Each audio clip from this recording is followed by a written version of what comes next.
Hi all, welcome to hope I learn.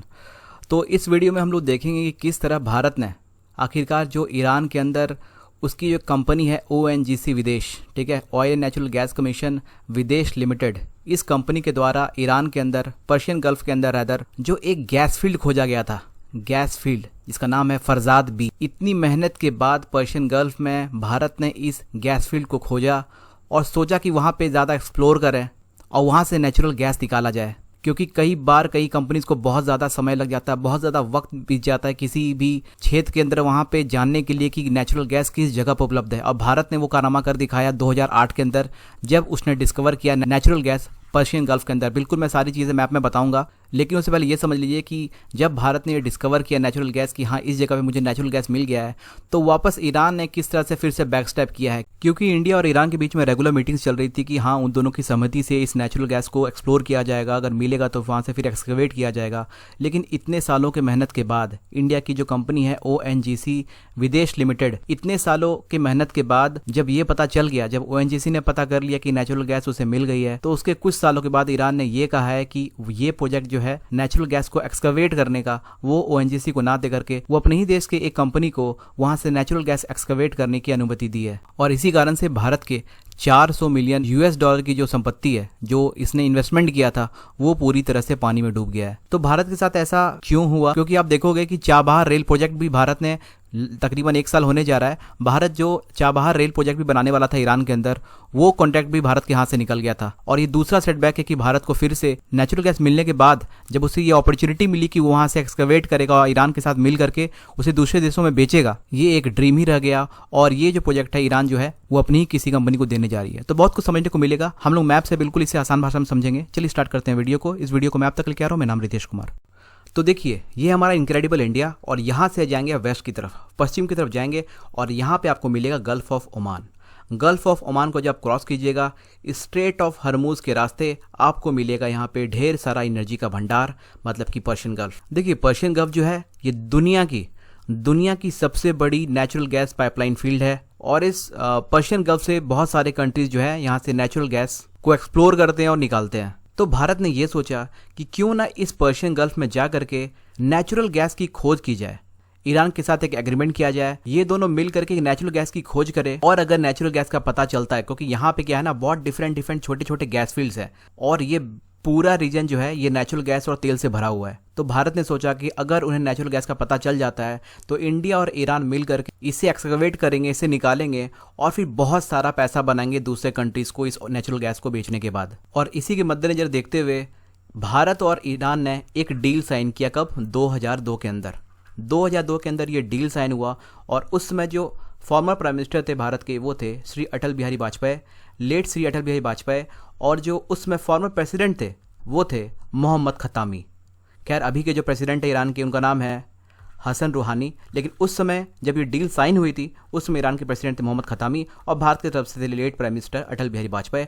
और इस deal में भारत ने यह कहा था कि भारत की oil and natural gas commission विदेश लिमिटेड जो कंपनी है, विदेश मतलब जो इंटरनेशनल, भारत की जो ऑयल नेचुरल गैस कंपनी है जो इंटरनेशनल लेवल पे डील करती है तेल और नेचुरल गैस के टर्म्स में, वो ये कंपनी जो है ईरान के उस पर्शियन गल्फ के अंदर जाएगी और वहां पे इस नेचुरल गैस को क्या करेगी? एक्सप्लोर करेगी, खोजेगी। और इसके लिए जो भारत जो है वो 400 मिलियन डॉलर खर्च करने के लिए तैयार था।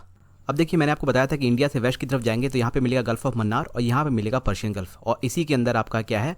Farzad B gas field. इसी को मैं यहाँ पे जूम करके दिखाया हूँ। ये आपका पूरा हो गया पर्शियन गल्फ, ठीक है, और यहाँ पे है फरजाद बी गैस फील्ड।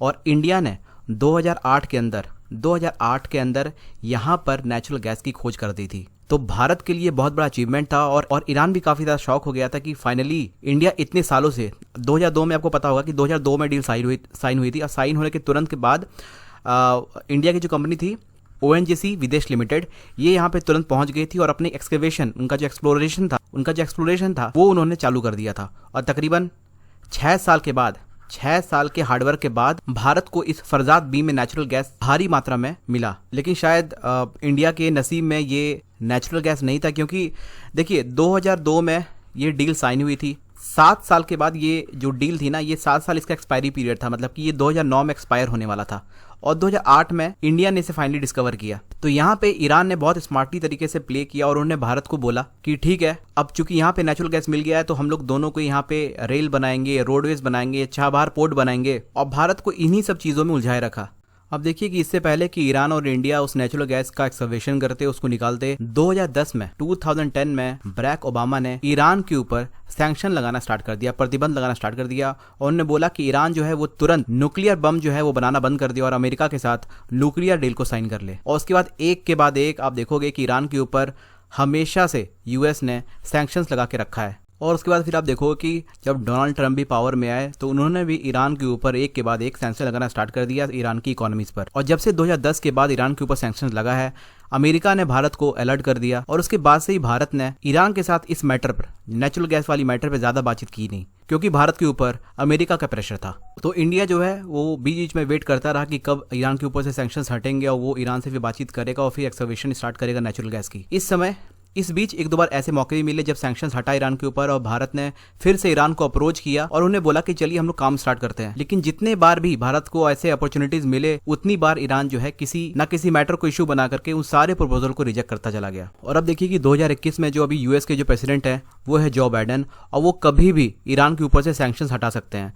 तो ईरान ने इसी चीज को देखते हुए उन्होंने सोचा कि अगर ये सैंक्शंस उनके ऊपर से हट जाता है तो भारत जो वो फिर से प्रपोजल लेकर के आएगा। और भारत की जो बोली थी ना वो थी $3 बिलियन की, $3 बिलियन वो देने को तैयार था। लेकिन इसके बावजूद कल ईरान ने क्या किया, ईरान की एक कंपनी है जिसका नाम है नेशनल इरानियन ऑयल कंपनी, इन्होंने पेट्रोपार्स ग्रुप के साथ केवल $1.7 बिलियन के डील में साइन कर लिए। मतलब कि आप सोचिए, जहां पर एक तरफ भारत $3 बिलियन देने को तैयार था, वहां जो ईरान है, ईरान की जो ऑयल कंपनी है वो पेट्रोपार्स के साथ ये डील साइन कर ली है, वो भी $1.7 बिलियन ओनली। तो इसी के साथ भारत ने जो डील की थी ईरान के साथ 2002 में और $400 मिलियन का जो इन्वेस्टमेंट किया था वो पूरी तरह से पानी में डूब गया है और इंडिया जो है इस कॉन्ट्रैक्ट से कंप्लीटली बाहर हो गया है। So this was the whole story between India and Iran regarding natural gas excavation in Farzad B gas field. अगर आपको ये वीडियो पसंद आया हो तो लाइक करें, ताकि चैनल के माध्यम से अगर कोई वीडियो बनती है तो वो सबसे पहले आप तक पहुंच सके।